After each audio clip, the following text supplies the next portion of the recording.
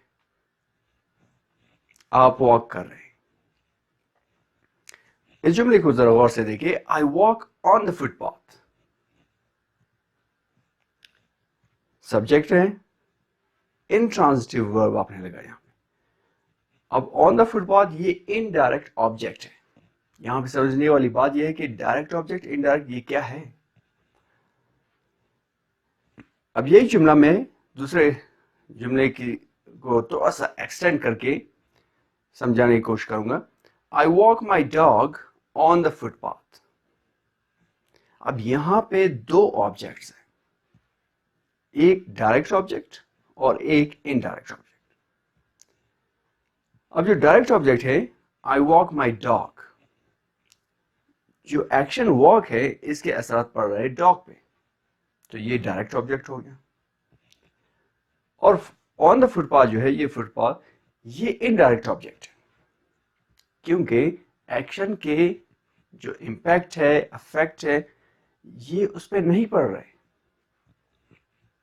اس لیے اسے indirect object کہا جاتا ہے. یہاں پہ کچھ جملے میں نے آپ کے لیے بنائے ایز اے ٹیسٹ. آپ نے پہلے 5 پڑھنے ہیں اور اس کے بعد ویڈیو کو سٹاپ کر کے دیکھیں کہ کون سے ٹرانزٹیو ہے اور کون سے انٹرانزٹیو ہے. اس کے بعد 6 to 10 پڑھیں, پھر دیکھیں کہ ٹرانزٹیو کون سے, انٹرانزٹیو کون سے. اور اب میں آپ کو دکھانے والا ہوں کہ اس کے آنسرز کیا ہے. یہ پہلے 5 کے ہو گئے اور یہ باقی. اس طرح کے اور بہت سارے جملے آپ خود بنا سکتے ہیں. امید ہے آپ کو سمجھ آیا ہوگا. For more videos, subscribe and press the bell icon. Thank you very much.